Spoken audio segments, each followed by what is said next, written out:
Yo, man, these couples aren't worth my time, so this is gonna be a real quick video. Okay, Elijah One and Katina. Yo, man, these people need therapy, man. Like, okay, so let me say this like this, man. So Elijah One, to his credit, he has his house paid off. He has all his student debt paid off. He's in shape. Some women might consider him handsome.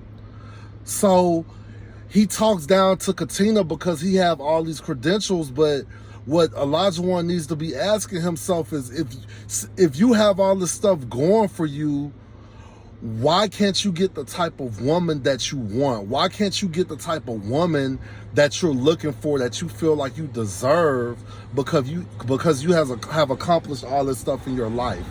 Could it possibly be because you have a lot of personality flaws, man? Like, you get these women's attention, but when you open your mouth, you can't keep a woman's interest because essentially your personality is fucked up, dude. You're a walking contradiction, Elijah One, in the sense that you claim that you want your wife to essentially be a traditional wife, but at the same time, you're judging Katina because she hasn't advanced to where she wants or needs to be in her career, and you're holding over her head because she has student loan debt. But my thing is, do you want a housewife or do you want a modern day businesswoman, man? You want a woman that has all her stuff together professionally, but at the same time, you want a woman to cook for you all day, clean. It's not gonna happen, dude. You have to make a decision on what you really value and what you want. And let me say this, the woman that you're looking for, the woman that has her stuff together, she's not going to want to deal with you because she has her stuff together and she don't need to deal with you. So Katina is probably the ideal woman that you're looking for. You need to find a woman that you can build and develop with. Because again, a woman that already has her stuff together is not going to want to be with you because she already got her stuff together. So why would she deal with you?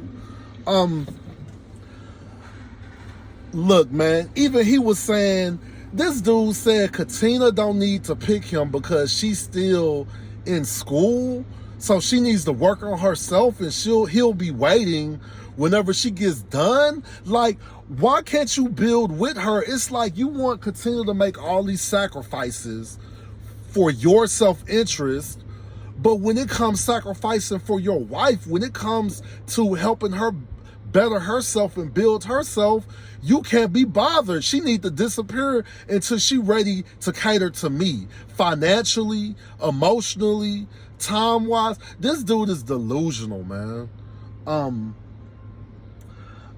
Like I said, I'm getting repetitive in these reviews because these people keep displaying this same behavior. And what I don't understand about Katina, I don't understand how the effort that Elijah One is putting forward, or the lack thereof, is enough for her. Katina, you are worth more than what this man is giving you. And you need to seek more. Lindsay and Mark. Yo, can they please take Lindsay off my television? I'm tired of hearing her. I'm tired of seeing her. I get tired and overwhelmed with Lindsay just watching her for 2 hours with commercial breaks. I can't imagine how tired Mark is of dealing with her for 8 weeks. Look, man, again, Lindsay is a walking contradiction too. For the simple fact that you claim the man is broke, but yet when the man tried to find a better job, you criticized him for that because you said he wasn't given enough time for you. The way Lindsay talk about Mark, you would think he was a stray dog that she found on the street. Like, had it not been for her introducing herself in his life, he would be out on the streets. But truth be told, his life has gotten worse since he met you. Before he met you, he had his own place. he was able to provide for his mother. Since he met you, he done lost his house. He done essentially lost his job. What have you added to this man's life? You think just because you pat this man on the back every time something happens to him, like he's an eternal servitude to you? He's not. Really, the ride or die was the cat, man. That cat had been there with him through the beginning. He'd been through his ups and his downs. Every time Mark does something to you, you really ready to bail out of the relationship, but at the same time, you're acting like you're just this loyal spouse, and you're not. They had a meeting with Dr. Pepper. Mark was attempting to express himself, basically saying that he doesn't know all the things that agitate Lindsay, which, truth be told, everything agitates Lindsay. But he used the word hyper, and that was a trigger word for her, and she got upset, and he didn't intentionally mean to do that, but it upset her. But Mark, let me tell you, the reason that it upset her is because that's not the first time that she has heard that in her life. You are not the only person that has told Lindsay that she's overwhelming and that she's too much. And when she heard that, it was confirmation and validation of all the criticism that people have been giving her throughout her life. I didn't like Dr. Pepper because when he said that he called her hyper, Dr. Pepper looked at him sternly and said, well, calling someone hyper is not a compliment. It's not a term of flattery. I'm like, yeah, it might not be a compliment, but that's what the fuck she is. Like, that's his truth. That's how he feels. So if that's how he feels, it don't matter if it's a fucking compliment or not. Like, they always trying to disregard what he's going through in the investment, but also trying to validate what Lindsay is saying. And look, Lindsay, man, I feel like the way she tries to make Mark feel is the way that her mother makes her feel. I ain't no therapist. I'm not a psychologist.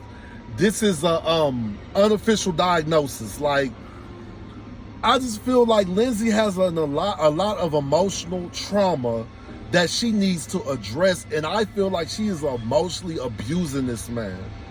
It is a form of and y'all might think this is an exaggeration. It's a form of domestic violence, the way that she is emotionally, like I said, assaulting this dude, man. And the fact that the experts are trying to act like it's up to Mark to fix this shit. Mark can't fix this shit. This is something that Lindsay has to fix in herself.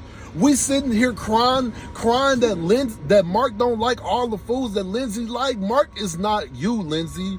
And if it's so important to you to date a guy that likes sushi, you need to be with a guy that likes sushi, man. Why are we sitting here crying about this shit? This couple need to break up, man. They went to his childhood house. She want to do anything but what will make this man happy. This woman literally said she will live in any house. She would live in the house next door as long as it wasn't the house that Mark wanted to live in. Man, please get rid of this one. Yo, Noy and Steve. Man. Look, man, I'm so tired of people judging people, criticizing people, trying to make people feel bad because they had parents who loved them and took care of them. Just because this man did not grow up in poverty doesn't mean that he didn't have issues in his life. Doesn't mean that he didn't have obstacles that he had to overcome in his life.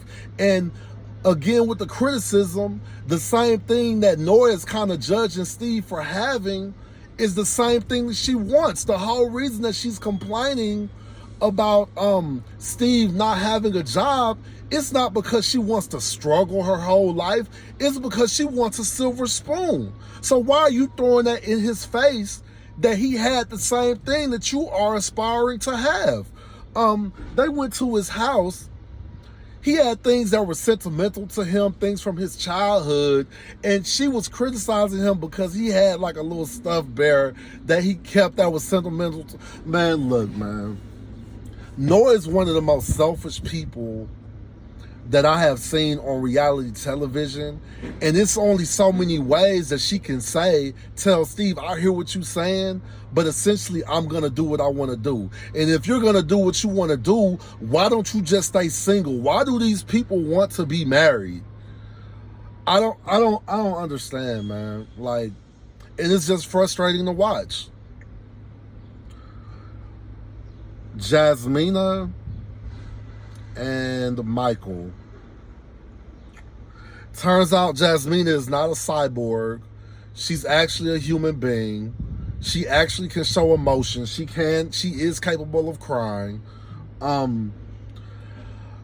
feel like out of everybody, this process actually benefited Michael and Jasmina, even if they don't stay together. I feel like both of them, but especially Michael, have grown through this experience, and they will be ready for the next person that they decide to be in a relationship with. The question I want to ask you guys, and that I'm asking myself, is Jasmina reveals that she was never shown affection as a child because of the dynamics of her family life. The only person that really made her feel valued was her teacher. Also, the majority of her relationships have been long distance relationships. They've been over the phone for the most part.